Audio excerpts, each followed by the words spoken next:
Now I'm going to give an overview of the HiWatch range of 4 megapixel NVRs. So they come with PoE and they're available with free shipping. Significance of PoE is that you can power the cameras directly from the NVR itself. So inside the range there is 4 and 8 is most common, and there's I think a 16 channel as well.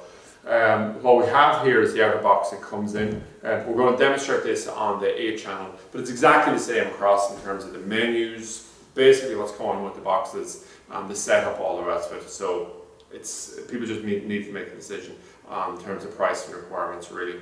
So you can see the NVR itself, which is the main event here. I'll cover the peripherals very quickly. These are static cables here, and with 4 screws as well. The purpose of those is for adding a hard drive. Generally on a 4 camera NVR you'll use a 1 terabyte, and on a 6 or 8 camera you use, let's say, a 2 terabyte.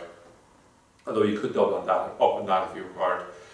In terms of the power unit, it's 48 volts, or it's 48 volts here. So it's sort of unusual in terms of that, but it just has a high power requirement simply because it's powering all the cameras. They're offering the facility to do that. And it comes with a 3-pin plug, and it's the kettle type connection here, which you can see.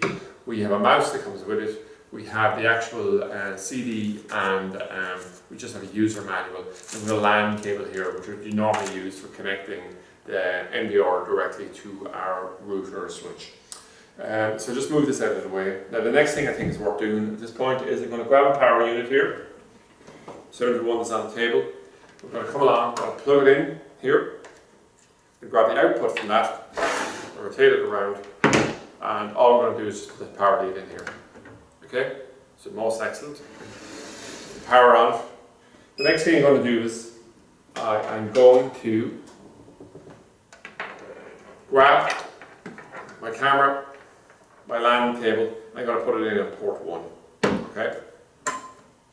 Now what will happen here is we have 2 inputs here. We have power input here, and we have our power. We have our RJ45 connection. But because it's PoE, this will actually do both here. So normally what you'll see with the camera itself is that it'll lightly come on, then it goes off in terms of things, and about 40 seconds later you'd expect the picture to come over here. And with 4 megapixel, in this case we're just using it with 4 megapixel third camera here. I'm going to grab my HDMI output, I'm going to connect it up here, and I'm going to feed it directly in here. And then my mouse that I have, I'm going to run directly over here. So just to say, I would say, in terms of the NVR itself, I'll just rotate it around. Maybe I'll just go back one step here quickly, just save people here. On the back, what we have here? Well, we have our 8 LAN connections here, our RJ45 connections here. What they actually are is for the up-to-date cameras we plugged in.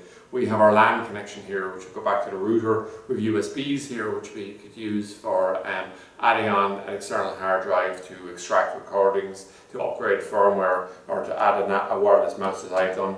With 2 options there of how to output the screen here directly to a screen. A VGA if you use monitor only. Normally if people have a choice, they'll use HDMI. But in terms of picture resolution, the same. Big advantage of HDMI, of course, is if there was an audio input, these are audio ears, that you can do it with HDMI, but you can't with VGA.